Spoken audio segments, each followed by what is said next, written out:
Hello, everyone. This is Greg Drevenstedt, editor-in-chief at Rider Magazine, and your host for the Rider Magazine Insider Podcast. Our guest today is Gina Neumann, who goes by the name Brooklyn. She's a member of the Leather and Lace Motorcycle Club, a women's-only MC founded in 1983. Although Leather and Lace MC is a patch club, it is by no means an outlaw club. Its mission is to support and promote sisterhood amongst its members, to ride together, and to work as a club to raise funds for charitable organizations that support children and families. Brooklyn is a member of Leather and Lace's Midway Crue, which includes members in Virginia and Maryland. In October, the Midway Crue hosted a poker run, and the proceeds went to Bethany House of Northern Virginia, which provides a safe haven for victims of domestic violence. In this episode, Brooklyn and I discussed the history of Leather and Lace MC, which celebrates its 40th anniversary in 2023. We also talked about the stigma that faces patch clubs, the profiling of motorcyclists, and the importance of sharing knowledge about protective gear, riding etiquette, and safety to new riders. Stay tuned for another great episode of the Rider Magazine Insider Podcast, and thanks for listening. Brooklyn, welcome to the show. Thanks for having me. How are you? I'm doing great. So you're a member of the Leather and Lace Motorcycle Club, which is a women's club that was founded in 1983. So it sounds like you guys have your 40th anniversary is going to be coming up next year. We do. Yeah, can you tell us a little bit about your club? Sure. We're a sisterhood of women who span the globe, primarily United States and Canada, some in the UK and others in other places, but we just love to ride together. We have a couple of big events every year. One of them is the third weekend in September, where we're all kickstands up at the same time all over the globe, and we don't all get to see each other all the time, obviously, because of geography, but we're all at least riding together. Right. So that's like a synchronized ride. You all leave at the same time, depending on wherever you are. Is that how it works? Yep. So could you tell us a little bit about, the woman who founded your club and sort of what prompted, the founding of Leather and Lace Motorcycle Club? So our founder is a very brilliant and fierce woman. Prior to 1983, she was married to a man who also rode. And she realized that there wasn't a lot of women who did ride, but she knew of a few. And her goal was to find other women to ride with, but also to help women and children in the process. So that's our mission. That's what we raise funding for when we are doing our fundraising, is women and children's charities. So how does we'll get to the riding part, but how does the fundraising part of your club work? Do you hold events, type of fundraisers? We do. We hold lots of events, anything from digital raffles all the way to, you name it, poker runs. We recently did a poker run in the DC, Virginia, Maryland area. I know that the chapter down in Alabama just did the Booby Bike Show poker run for their charity. They do another one every year for children, typically the Make-A-Wish Foundation, I believe. And that's what we do.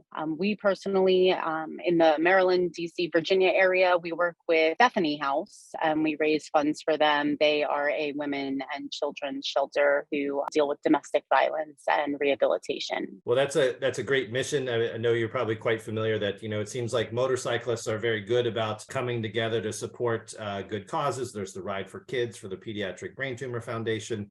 There are various other organizations and events that, Toys for Tots over in the holidays and things like that. So that's great that that's been part of your mission since the early days. Thank you. Yeah, could you tell us a little bit about, so like you said, you've got chapters in different parts of the United States, you said Canada and even over in Europe. Do the chapters, they support sort of individual charities? Do they sort of operate somewhat independently? I'm just not familiar with how your club is sort of organized. Certainly. Every crew or chapter, depending on the organization or the amount of people that are in that area, kind of figure out who they want to support. Ultimately, the overall and overarching goal is women and children, and we don't support, not to say we don't support, but as far as like a national charity goes, there's not one particular charity Right. that any individual or the group as a whole supports. It's really localized, if you will. So how long have you been a member? Not long enough. Yeah, not long enough.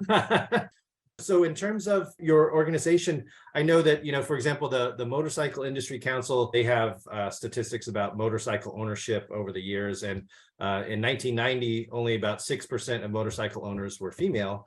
But as recently as 2018, 19% of motorcycle owners were female. So I know it's still, skewed more male than female, but now 1 in 5 motorcycle owners is female.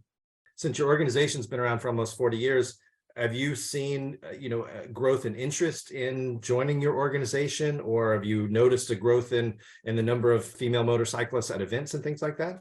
Absolutely. I mean, we absolutely support the fact that 1 in 5 motorcycle owners are women now. It's fantastic. And we love to go to the events that we do go to and see other women who are riding, whether they're, with another organization or whether riding independently. We entirely support that. And we invite really anybody who's on 2 wheels or 3, perhaps, depending on their situation, to join us for our spirit ride that we do annually, and to anything that we do within our little localities that we're located in. We think it's absolutely great. And quite frankly, I mean, some of the girls are running, bigger bikes than some of the fellas, which Yeah. is amazing. Well, so when you mentioned the Spirit Ride, is that the one where members from different chapters around the world where you ride on the same day, or is that a different event? That is the spirit ride, and we're all together in spirit, but we do invite really any woman on wheels who wants to join us on the ride to Right. join us. Great. So is Leather and Lace, is it an organization that you're open to new members? You're actively, seeking new members to sort of grow your organization? I mean, because you have a mission of not just, a charitable mission, but also a mission of sisterhood, of riding together and enjoying the motorcycle lifestyle together. I wouldn't say that we're actively seeking people, but we are always open for membership. We don't go out and recruit other women to join Leather and Lace MC, because that's just not the way that we operate. If there is a woman who hangs out, fairly often with us and decides that she wants the bond that we all possess with each other, then they're welcome to apply for membership and go through the processes that are required to become a member, and that's great. We highly encourage that, but we certainly don't go seeking it. Right. Well, I know on your website that you draw a distinction between a riding club and a motorcycle club, whereas a riding club is, tends to be mostly just focused on people getting together to go for a ride, but there's maybe not much of a commitment, whereas a motorcycle club is a more involved membership. Becoming a membership is more of an involved process, but then also the expectations of members. Can you tell us a little bit about that? Well, I can't really get too deep into the finer details because every organization certainly is structured differently. And that's just, what's on the website is what's on the website as far as that goes. But, there's a sisterhood involved here, right? Like, we're women that care about each other. There are sisters who, if they need something, like, there are sisters that get on the road and go. If Right. somebody loses a family member, we're on the road and we go. If there's a natural disaster that hits, we are on the road and we are packing somebody and moving them to a better situation, and we're making it happen. Versus, a riding club, it's not as organized, right? So they kind of put out their information, and whoever shows up, and it's all right, I'll see you next time when the next ride comes out. And that's not the case with us. We get together, we enjoy each other's time, we're out doing things and going places. It's not just riding motorcycles, it's an overall real support network. Sure. That makes a lot of sense. So I know that you've, again, your organization has been around for almost 40 years. Most of your members in the United States. You've got, I also read on your website, you've got an international clubhouse down in Florida. Do you have national meetings or gatherings at a place like that? Is that kind of an open gathering space for your members? Our clubhouse is our home base, right? So our national meeting happens every year, and everyone converges on the clubhouse for a full week, typically, sometimes a little bit more, sometimes a little bit less, because people have kids and lives and, things that they're handling. But it's an event that we have every year, typically coincides with Daytona Bike Week, which is typically the second full week in March. The Thursday of that bike week, we do an open house. So all are welcome to our home, and we have food and the bike rodeo and the bike show and games and, raffles, music, you name it. It's just a big party to celebrate our birthday every year, and all are invited. But we are really excited for the 40th anniversary, and we've got plenty of things planned for that. Awesome. Yeah, I can imagine. So, like I said, did you say you're based in the Maryland, DC area? I am in the DMV area, so I'm part of the Midway Crue. Okay. And the Midway Crue spans from Maryland all the way down to the end of Virginia, including DC. And so, again, I know with some organizations they get together with regular rides, but do you have certain events that you plan for every year in terms of the charitable events that may be certain times of year that like I said, sometimes there's things that are tied to Christmas, or there's some things that are tied to other events? Sure. So we support Bethany House during the holiday months. We'll go ahead and we adopt a family, and they give us a list of wishes and wants, and we do our best to fulfill it and then some.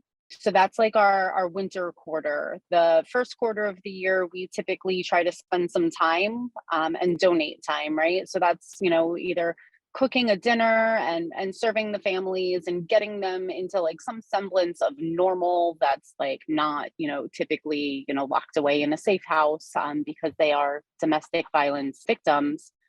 But that's something that we like to do. In addition, the second quarter of the year, we'll typically try to raise money through either a digital raffle, or maybe just a bunch of the girls will get together and we'll go drop a few $100 at the dollar store, and then some. Who knows?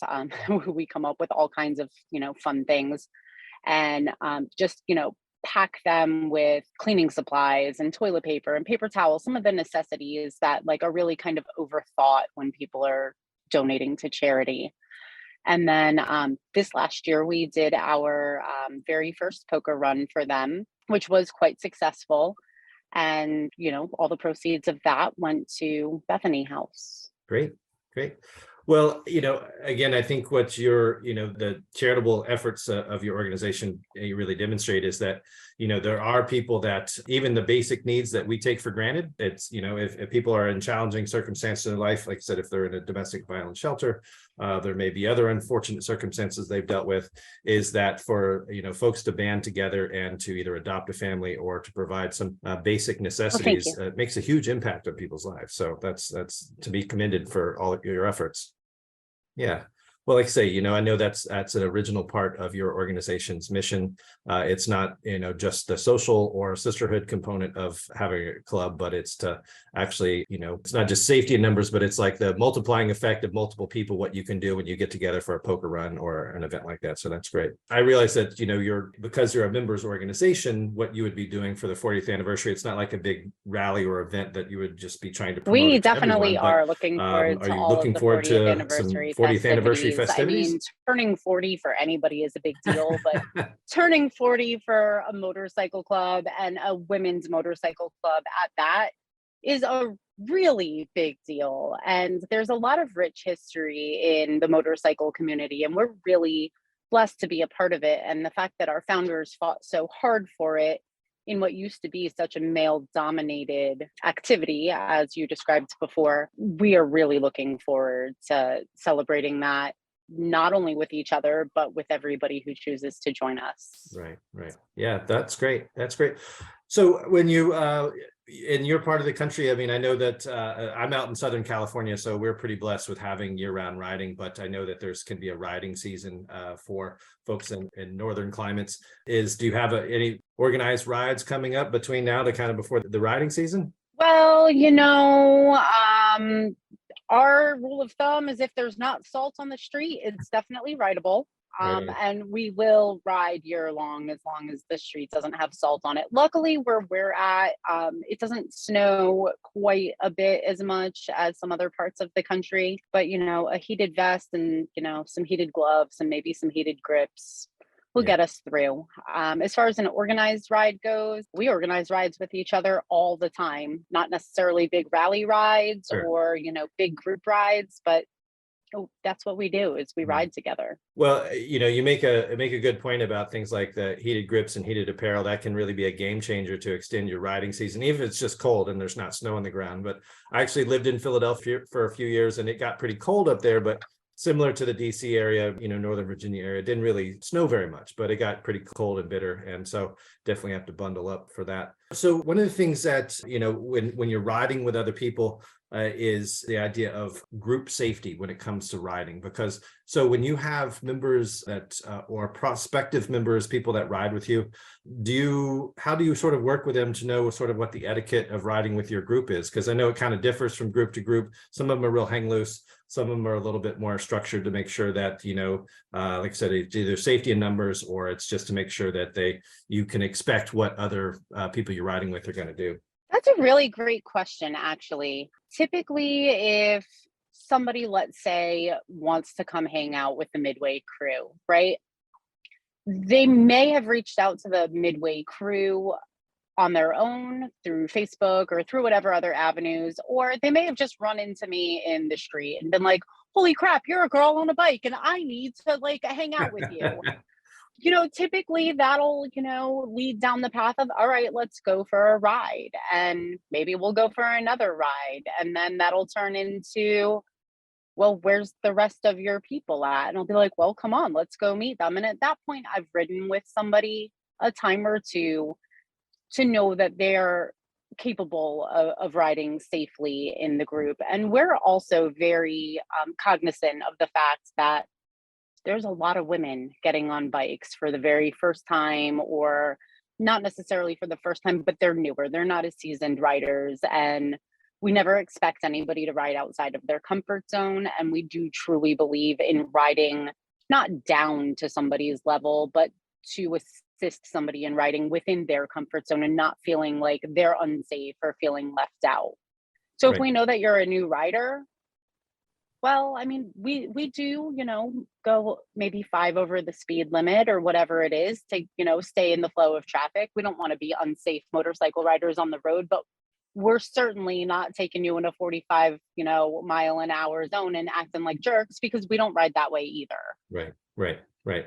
Well, I mean, that's just an interesting thing about the United States is that many states have, say, a motorcycle safety foundation basic rider course. I know it kind of differs state to state. Requirements to get a license differ. Whether or not you're required to wear a helmet differs. And so, for some people, especially if you go through a motorcycle safety foundation course, that takes place, at least the basic course takes place in a parking lot. So you essentially are qualified to ride in a parking lot. And the riding tests to get most, motorcycle endorsements are parking lot, tests. So, and it's making that gradual sometimes it's not very gradual, that transition to actually riding out in traffic. So new people that you would ride with or prospective members can learn a lot from your more experienced riders. So I imagine that's part of why, not only if you have fellow female riders who are like, hey, I would like to ride with other females, but it's just it's like that kind of tribal knowledge. Like, we've been riding for a long time and you can kind of share that with some other people. Some people are open to it, some people aren't, but I think that's a role that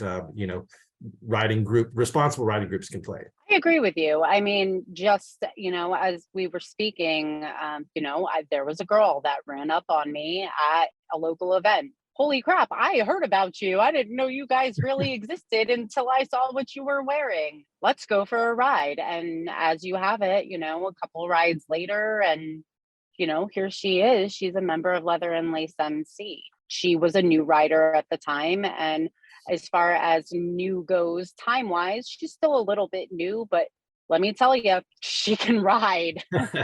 And it just took, a couple of comfortable rides with a couple of comfortable people that she felt safe with to really get in that groove of riding safely in a pack and not riding outside your limits, but pushing them, and learning a couple things along the way, like your stock seat might not be the best seat for your back, right? And Right. a couple of adjustments here or there, tinkering with your bike will make it worlds of differently comfortable for you. Well, you're absolutely right. I mean, I know that that's kind of how, I mean, again, with motorcycling, as I work for a magazine. So we know that we have sometimes some instructional articles or things on our website, but at the same time, most of the people that read our magazine are already experienced motorcyclists. So we don't want to talk down too much to them, but at the same time, they have to learn from somewhere. And learning from YouTube or Instagram may not be, or TikTok may not be the best way to learn how to ride safely or comfortably, or, have some skills. So yeah, that's something as fellow motorcyclists, we're always have the opportunity to sort of share what we know with other riders, especially the new ones. Because I mean, I'm sure you note as much as anyone else is the number of new motorcyclists is something that has not really been growing. You always want to have the younger generation, but some people that are 16 years old, they don't even get their driver's license. They're happy to have their iPhone or something like that. And we need people to be interested in the excitement and joy of riding more so than being into the latest, like I said, TikTok trend or something. Certainly. I definitely agree with that. I would love to see some younger people getting on motorcycles. We were young and wild and crazy back in the day. We got on dirt bikes and just went. Yeah. Or, some of us weren't so bright and went from a dirt bike to a motorcycle and just got on the road and there we went. We're, luckily we're still alive. Yeah. But we do have some great resources within the club for that. Our national road captain, she is incredible. She is a very experienced rider, many, many years, has ridden every type of bike under the sun. She is such a thirsty rider that when her bike was down, she went to go test ride other bikes just to go ride. Seriously, she'd be like, oh, I'm gonna go to Ducati and test ride a Ducati today because I made some wins. But she's a total gearhead too. So she is such a fantastic resource because I can call her and say, hey, road captain, what do you think about these boots? What do you know about them? And she'll be like, no, those are faux uppers. You don't want those because if you go down in them, they're going to tear completely off your feet. There's another style just like this that's constructed much more appropriately, etc. And she's a firefighter EMT, so she knows what she's talking about. Right. Exactly.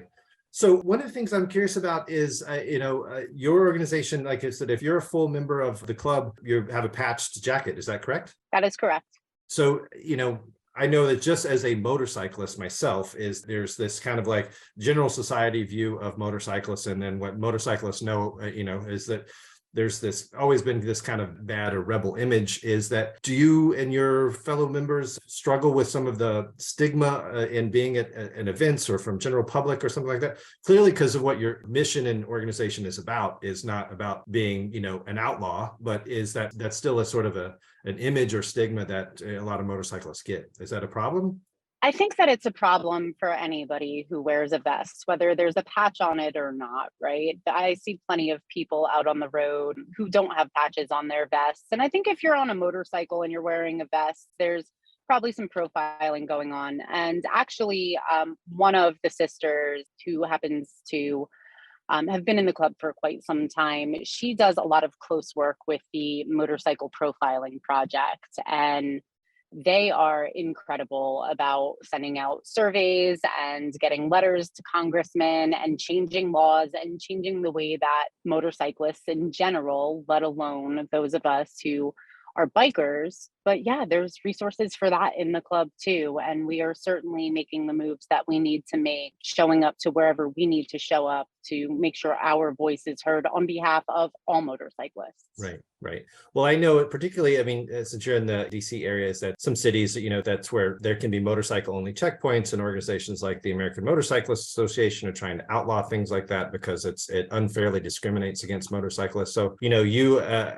being a member of an organization, a motorcycle club that has a lot of members, a lot of chapters, is you've got there's a louder voice in numbers than it is as individual motorcyclists. So, well, Brooklyn, I really appreciate, you sharing some of your experience with your organization, what your mission is.